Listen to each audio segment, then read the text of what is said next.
ಇಂದ್ರಾಣಿ ಅಮ್ಮವ್ರ ಮಗ ನನ್ನ ಹೆಂಡತಿನ ಎತ್ಕೊಂಡು ಹೋಗ್ಬಿಟ್ಟಿದ್ದಾರೆ. ಈಗ ನಾನು ಚಿಕ್ಕದಣಿ ಅವ್ರು ನೋಡ್ಲಿಲ್ಲ ಅಂದ್ರೆ ನನ್ನ ಹೆಂಡತಿ ನನ್ನ ಕೈ ಬಿಟ್ಟು ಹೋಗ್ತಾಳೆ. ಹಾಗಾದ್ರೆ ನಾವ್ ಯಾಕೋ ಸರ್ಕಸ್ ಮಾಡಕೋ ಇರೋದು? ಆ ಇಂದ್ರಾಣಿ ಮನೆ ತೋರ್ಸು, 10 ಜೀಪು.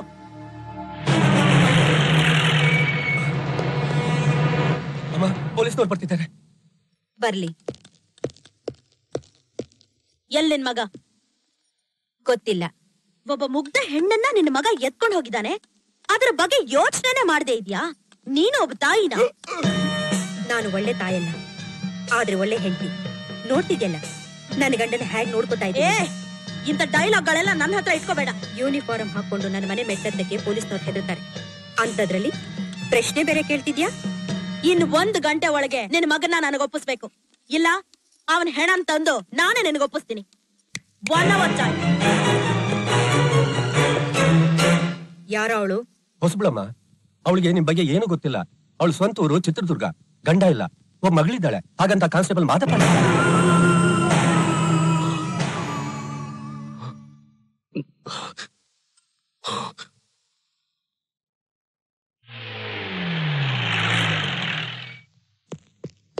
ಅಮ್ಮ, ಇನ್ಸ್ಪೆಕ್ಟರ್ ಬರ್ತಾ ಇದ್ದಾರೆ.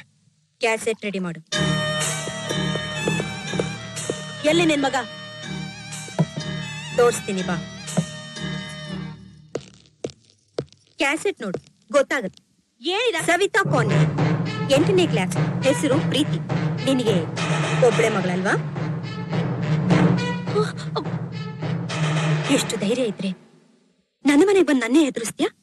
ನನಗೆ 1 ಗಂಟೆ ಟೈಮ್ ಕೊಡ್ತೀಯಾ? 1 ಗಂಟೆಲಿ ನಾನು ಏನೇನ್ ಮಾಡಿದ್ದೀನಿ ನೋಡ್ದ್ಯಾ? ನಿನಗೆ ನನ್ ಮಗ ಬೇಕಾ, ಇಲ್ಲ ನಿನ್ ಮಗಳು ಬೇಕಾ? ನನ್ ಮಗನೇ ಬೇಕು ಅನ್ನೋದಾದ್ರೆ ಅಲ್ಲಿರೋ ನನ್ನ ಆಳುಗಳು ಸ್ಕೂಲಲ್ಲಿರೋ ನಿನ್ ಮಗಳು ಬಟ್ಟೆ ಬಿಚ್ಚಿ ನಡು ರಸ್ತೆಯಲ್ಲಿ ಬೆಟ್ಲಿ ನಿಲ್ಸ್ತಾರೆ. ಆಗ್ಬೋದಾ? ಬೇಡ, ನನ್ ಮಗಳನ್ನೇನು ಮಾಡ್ಬೇಡ. ಹಾಗಾದ್ರೆ ನಾನ್ ಹೇಳ್ದಂಗ್ ಮಾಡ್ತೀಯಾ? ಏನ್ ಮಾಡ್ಬೇಕು? ಪೊಲೀಸ್ ಆಗ್ ಬಂದೇನು ಒಂದು ಸಾಮಾನ್ಯ ಹೆಣ್ಣಾಗಿ ಈ ಮನೆಯಿಂದ ಹೊರಗೋಗ್ಬೇಕು. ಒಳಗಡೆ ರೇಷ್ಮೆ ಸೀರೆ ಇಟ್ಟಿದ್ದೀನಿ. ಈ ಯೂನಿಫಾರ್ಮ್ ಬಿಚ್ಚಿ ಆ ಸೀರೆ ಉಟ್ಕೊಂಡು ಲಕ್ಷಣವಾದ ಹೆಣ್ಣಾಗಿ ಹೊರಗಡೆ ಹೋಗು.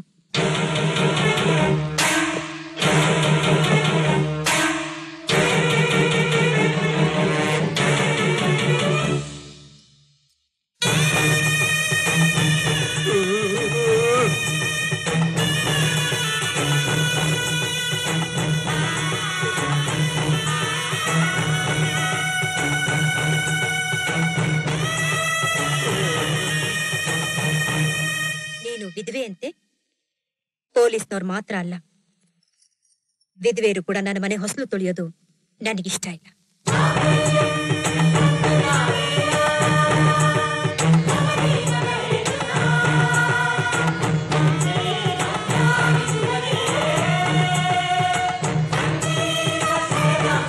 ನಾನು ಆಗ್ಲೇ ಚಿಕ್ಕದಣಿ ಹತ್ರ ಹೋಗ್ತಿದ್ದೆ, ನೀವೇ ಬೇಡ ಅಂತ ತಡೆದ್ಬಿಟ್ರಿ. ಅವ್ರ ಹತ್ರ ಹೋಗಿದ್ದಿದ್ರೆ ನನಗ್ ಮಾತ್ರ ಅಲ್ಲ, ನಿಮಗೂ ಈ ಸ್ಥಿತಿ ಬರ್ತಾ ಇರ್ಲಿಲ್ಲ. ನಾನು ಈಗ್ಲೇ ಅವ್ರನ್ನ ನೋಡ್ಬೇಕು. ನನ್ನನ್ನು ಕರ್ಕೊಂಡು ಹೋಗಿ.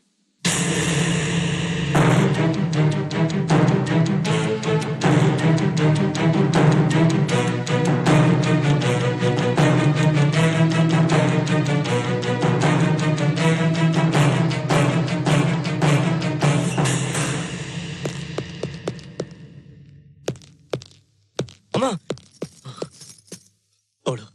ಅವಳು ಸತ್ತೋದ್ಲಮ್ಮ. ಎಂತ ಕೆಲಸ ಮಾಡ್ಬಿಟ್ಯೋ? ನೀನ್ ಯಾರ ಕಣ್ಗೂ ಬೀಳ್ಬೇಡ. ಹೊರಟೋಗು, ಹೊರಟೋಗು.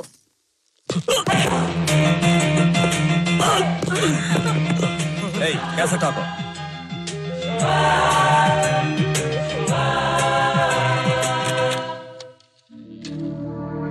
ನೋಡು ನಿನ್ ಹಾಲಿನ ಡೈರಿ, ನಿನ್ ಹಸುಗಳು, ಅಲ್ಲಿ ನನ್ನ ಜನ ಇದ್ದಾರೆ. ಒಂದು ಸಲ ಹೇಳಿದ್ರೆ ನಿನ್ನ ಹಾಲಿನ ಡೈರಿ ಸುಟ್ಟು ಭಸ್ಮ ಆಗುತ್ತೆ. ಒಬ್ಬ ಪೊಲೀಸ್ ಆಫೀಸರ್ಗೆ ಅವಮಾನ ಮಾಡಿ ಆಕೆ ವಿಧವೆ ಅಂತ ಗೊತ್ತಿದ್ರು ಹಣೆ ಕುಂಕುಮ ಇಟ್ಟೆ ಅಲ್ಲ. ನೀನ್ ವಿಧವೆ ಆಗೋದಕ್ಕೆ ಎಷ್ಟೊತ್ತು ಬೇಕು? ಯಾವ ಹೆಣ್ಣು ಚೆನ್ನಾಗಿದ್ರು ಬಿಡೋದಿಲ್ವಾ? ಎತ್ತಾಕೊಂಡು ಹೋಗ್ಬಿಡ್ತಾನ? ಅವನ್ ಯಾರು ಕೇಳೋರಿಲ್ವಾ? Ready? I am ready sir. ನಾನು ಹೇಳಿದ ತಕ್ಷಣ ಬ್ಲಾಸ್ಟ್ ಮಾಡಿ. ಬೇಡ, ಹಾಗೇನು ಮಾಡ್ಬೇಡ. ನಾನೀಗೇನ್ ಮಾಡ್ಬೇಕು? ಶೂಟ್ ಮಾಡು, ಇಲ್ಲ ಅಂದ್ರೆ ನಿನ್ ಸರ್ವಸ್ವವನ್ನು ನಾಶ ಮಾಡ್ಬಿಡ್ತೀನಿ. ಕಮಾನ್ ಶೂಟ್! ಏನ್ ಯೋಚನೆ ಮಾಡ್ತಿದ್ಯಾ? ಶೂಟ್ ಮಾಡು. ಕೋಟಿ ಕೋಟಿ ಸಂಪಾದನೆ ಮಾಡ್ಬೇಕು ಅಂತ ಕಟ್ಸಿದೀಯಲ್ಲ ಹಾಲಿನ ಡೈರಿ, ಅದು ಸುಟ್ಟು ಭಸ್ಮ ಆಗುತ್ತೆ.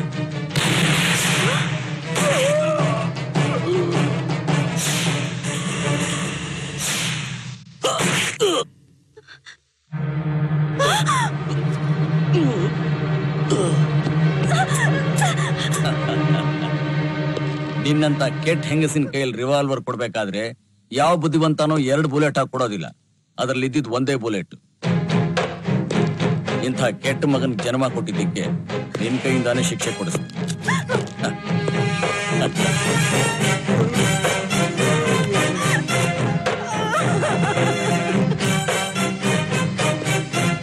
ಕಾಕಿ ಬಟ್ಟೆ ಹಾಕೊಂಡು ನನ್ನಿಂದ ಇವರಿಗೆ ಶಿಕ್ಷೆ ಕೊಡಕ್ ಆಗ್ಲಿಲ್ಲ. ಆದ್ರೆ ನೀವ್ ಕಾಕಿ ಬಟ್ಟೆ ಹಾಕೊಳ್ದೇನೆ ಶಿಕ್ಷೆ ಕೊಟ್ಬಿಟ್ರಿ. ನಿಮ್ಮಿಂದ ತುಂಬಾ ಉಪಕಾರ ಆಯ್ತು. ಮೇಡಮ್, 1 ನಿಮಿಷ.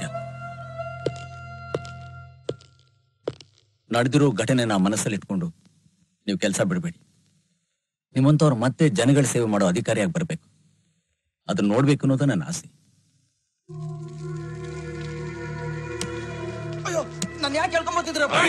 ಗೊತ್ತಾಗತ್ತೆ ಅಮ್ಮ. ಆ ಚಿಕ್ಕಜಣಿ ಮನೆಗೆ ದಿನ 100 ಕಾಗದಗಳನ್ನ ಡೆಲಿವರಿ ಮಾಡ್ತಿರೋ ಪೋಸ್ಟ್ ಮ್ಯಾನ್ ಇವನೇನಮ್ಮ? ಅವನ್ ಹೆಂಡತಿ ಹೇಳ್ಕೊಂಡ್ ಬಂದಿದ್ರೆ ನಾನು ಸಂತೋಷ ಪಡ್ತಾ ಇದ್ದೆ. ಹೋಗಿ ಹೋಗಿ ಒಬ್ಬ ಪೋಸ್ಟ್ ಮ್ಯಾನ್ ಹೇಳ್ಕೊಂಡ್ ಬಂದಿದ್ದೀರಲ್ರು. ಅಮ್ಮ, ಅದಕ್ಕಿಂತ ಹೆಚ್ಚಿನ ಸಂಬಂಧದ ವಿಷಯ ಇರೋ ಲೆಟರ್ ಇವನ ಹತ್ರ ಇತ್ತಮ್ಮ. ಏನ್ ಹೇಳ್ತಾ ಇದ್ಯಾ? ಚಿಕ್ಕದಣಿ ಸಹಾಯ ಕೇಳ್ಕೊಂಡು ಕಾಗದ ಬರ್ದಿರೋ ಎಲ್ಲಾ ಪ್ರಾಣನ ತೆಗಿಬೇಕು ಅಂತ ಇವನ್ ಹೇಳ್ಕೊಂಡ್ ಬಂದ್ವಿ. ಆದ್ರೆ ಇವನ್ ಹತ್ರ ಇರೋ ಕಾಗದದಲ್ಲಿ ಚಿಕ್ಕದಣಿ ಪ್ರಾಣನ ಇದೆ ಅಂತ ನಾನ್ ಅನ್ಕೊಂಡಿರ್ಲಿಲ್ಲಮ್ಮ. ಎಲ್ಲಾ ಕಾಗದಲ್ಲೂ ಚಿಕ್ಕದಣಿ ಅಂತ ಬರ್ದಿದೆ. ಆದ್ರೆ ಈ ಕಾಗದಲ್ಲಿ ಮಾತ್ರ ಅಣ್ಣ ಅಂತ ಬರ್ದಿದ್ಯಮ್ಮ. ಓದದನ್ನ ಪ್ರೀತಿಯ ಅಣ್ಣನಿಗೆ. ನಮ್ ಕಾಲೇಜ್ ನಲ್ಲಿ ಓದ್ತಾ ಇರೋ ನಾವೆಲ್ಲಾ ಹುಡುಗಿಯರು ಮಂಗಳೂರಿಗೆ ಎಜುಕೇಶನಲ್ ಟೂರ್ ಅಂತ ಹೋಗ್ತಾ ಇದೀವಿ. 3 ದಿನ ಹಾಸ್ಟೆಲ್ ಅಲ್ಲಿ ಇರೋದಿಲ್ಲ. ಬಂದ ತಕ್ಷಣ ನಿಮಗ್ ಫೋನ್ ಮಾಡ್ತೀನಿ.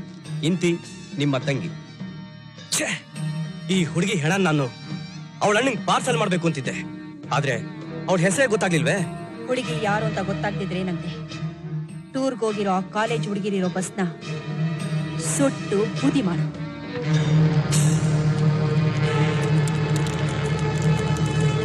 ಯಜಮಾನ್ರೆ, ನನಗೆ ಕ್ಷಮಿಸ್ಬಿಡಿ. ದಿನ ನಿಮ್ಮನೆ ಲೆಟರ್ ತಂದು ಕೊಡೋ ನನಗೆ ನಿಮ್ಗೊಬ್ಳು ತಂಗಿ ಇದಾರೆ ಅನ್ನೋ ವಿಷಯ ಗೊತ್ತಿರಲಿಲ್ಲ ಯಜಮಾನ್ರೆ. ನಿಮ್ಮೇಲೆ ಸೇಡ್ ತಿಳ್ಸ್ಕೊಳಕೋಸ್ಕರ ನನ್ನ ಕೈಲಿ ಲೆಟರ್ಸ್ನೆಲ್ಲ ಕಿತ್ಕೊಂಡು ಆ ಇಂದ್ರಾಣಿ ಅಮ್ಮ ನಿಮ್ ತಂಗಿ ಬಗ್ಗೆ ತಿಳ್ಕೊಂಡ್ಬಿಟ್ಲು. ನಿಮ್ ತಂಗಿ ಯಾರು ಅಂತ ಗೊತ್ತಾಗ್ಲಿಲ್ಲ. ಅದಕ್ಕೆ ಅವ್ರು ಟೂರ್ ಹೋಗ್ತಿರೋ ಆ ಕಾಲೇಜ್ ಹುಡುಗಿರೋ ಬಸ್ನ ಸುಟ್ಟಾಕೋ ತೀರ್ಮಾನ ಮಾಡಿದ್ದಾರೆ. ಗೌತಮಿ!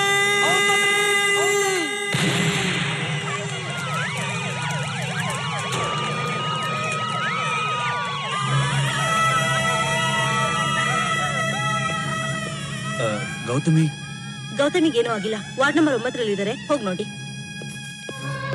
ಗೌತಮಿ, ಗೌತಮಿ, ಅಣ್ಣ ಅಣ್ಣ, ನನ್ ಕಣ್ ಬಂದೇನೆ.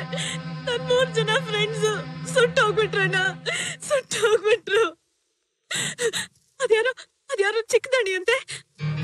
ಅದ್ಯಾರೋ ಹಾಲ್ ಮಾರೋಳ್ ಮಗನ್ನ ಅವ್ನ್ ಸಾಯಿಸದ್ನಂತೆ.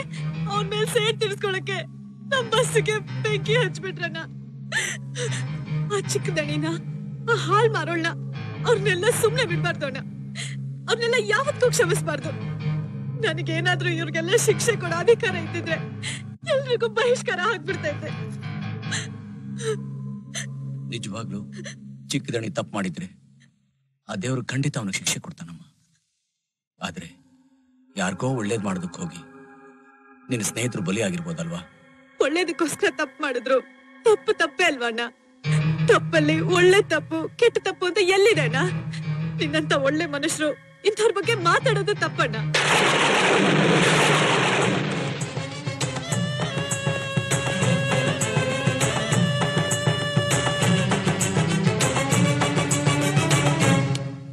ಒಳ್ಳೇದು ಸ್ವಾರ್ಥಕ್ಕೋಸ್ಕರ ತಪ್ಪು ಮಾಡಿದ್ರು. ತಪ್ಪು ತಪ್ಪೇ ಅಲ್ವಾ ಅಣ್ಣ? ತಪ್ಪಲ್ಲಿ ಒಳ್ಳೆ ತಪ್ಪು ಕೆಟ್ಟ ತಪ್ಪು ಅಂತ ಎಲ್ಲಿದೆ ಅಣ್ಣ? ನಿನ್ನಂತ ಒಳ್ಳೆ ಮನುಷ್ಯರು ಇಂಥವ್ರ ಬಗ್ಗೆ ಮಾತಾಡೋದು ತಪ್ಪು. ಗೌತಮಿ, ಏನ್ರಿ ಅದನ್ನೇ ಯೋಚನೆ ಮಾಡ್ತಿದ್ದೀರಾ? ರೌಡಿಗಳನ್ನ ವಿರೋಧಿಸೋ ನನ್ನ ತಂಗಿಗೆ ನಾನೊಬ್ಬ ರೌಡಿ, ಆಕೆ ಸ್ನೇಹಿತರ ಸಾವಿಗೆ ನಾನೇ ಕಾರಣ ಅಂತ ಗೊತ್ತಾಗ್ಬಿಟ್ರೆ ನೀವು ಬೆಳೆಸಿದ್ದು ಓದಿಸಿದ್ದು ಎಲ್ಲ ವ್ಯರ್ಥ ಆಗ್ಬಿಡುತ್ತೆ. ನೆನೆಸ್ಕೊಂಡ್ರೆ ಭಯ ಆಗುತ್ತೆ. ನನ್ನ ತಂಗಿಗೆ ಹಿಡಿಸ್ತಿರೋ ಈ ಜೀವನನ ಇಲ್ಲಿಗೆ ಕೊನೆ ಮಾಡಿ ಒಂದು ನೆಮ್ಮದಿಯಾದ ಬದುಕಿಗೆ ನಮ್ಮ ಜೀವನನ ಬದಲಾಯಿಸ್ಕೋಬೇಕು. ನಡೀರಿ, ನಿಮ್ಮ ಹಳ್ಳಿಗೆ ಹೋಗೋಣ, ವ್ಯವಸಾಯ ಮಾಡೋಣ. ಕತ್ತಿನ ಕೆಳಗೆ ಹಾಕಿ ನೇಗಲು ಹಿಡೀರಿ. ನಿಮ್ ಒಳ್ಳೆತನಕ್ಕೆ ನೀವು ಮಣ್ಣು ಮುಟ್ಟಿದ್ರು ಬಂಗಾರ ಆಗುತ್ತೆ.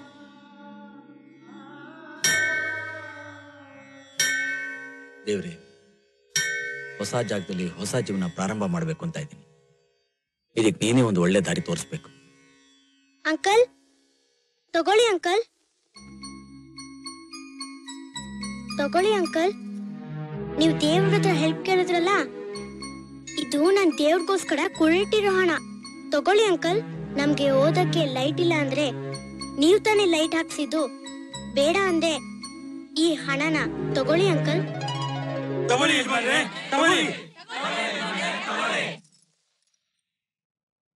ಯಜಮಾನ್ರೆ, ನಾವು ಕಷ್ಟ ಅಂದ ತಕ್ಷಣ ಓಡ್ ಬಂದ್ ಸಹಾಯ ಮಾಡೋ ನಿಮ್ಗೆ ನಾವು ನಿಮ್ಗೊಂದಿಷ್ಟು ಸಹಾಯ ಮಾಡೋದಕ್ಕೆ ನಮ್ಗೊಂದು ಅವಕಾಶ ಮಾಡ್ಕೊಡಿ. ನಮ್ಮ ಹಣ ನ್ಯಾಯವಾದದ್ದು, ಬೆವರು ಸುರಿಸಿ ಸಂಪಾದನೆ ಮಾಡಿದ್ದು. ಯಾರ ಹೊಟ್ಟೆ ಮೇಲೆ ಹೊಡೆದಿದ್ದಾಗ್ಲಿ, ಯಾರ ಹತ್ರ ಕೊಳ್ಳೆ ಹೊಡೆದಿದ್ದಾಗ್ಲಿ ಅಲ್ಲ. ಎಲ್ಲೋ ಬ್ಯಾಂಕ್ ನಲ್ಲಿ ಸಾಲ ತಗೊಳ್ಳೋದಕ್ಕಿಂತ ನಾವು ಪ್ರೀತಿಯಿಂದ ಕೊಡೋ ಹಣ ನಿಮ್ಗೆ ಸಹಾಯ ಆದ್ರೆ ಅದೇ ನಮ್ ಪುಣ್ಯ. ದೇವ್ರು ಮಾಡಿದ ಸಹಾಯಕ್ಕೆ ದೇವ್ರಿಗೆ ಏನಾದ್ರೂ ಕಾಣಿಕೆ ಕೊಡ್ಬೇಕು ಅಂತ ದೇವಸ್ಥಾನದ ಹುಂಡಿಲಿ ಹಣ ಹಾಕಲ್ವೇ? ಇದು ಹಾಗೇನೆ ಯಜಮಾನ್ರೆ. ನೀವೇ ನಮಗ್ ದೇವ್ರು, ಇದ್ ನಮ್ ಕಾಣಿಕೆ. ತಗೊಳ್ಳಿ ತಗೊಳ್ಳಿ ಯಜಮಾನ್ರೆ, ತಗೊಳ್ಳಿ ಯಜಮಾನ್ರೆ, ತಗೊಳ್ಳಿ.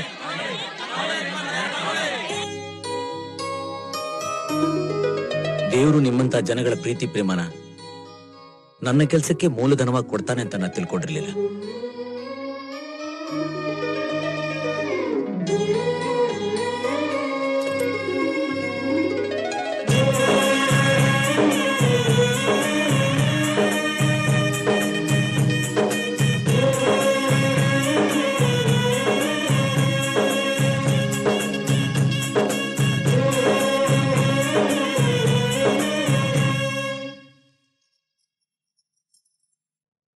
ಏನ್ರಿ, ನೀವು ಓದ್ಸಿ ನಿಮ್ ತಂಗಿ ವಿದ್ಯಾವಂತೆ ಆಗ್ಲಿಲ್ವಾ?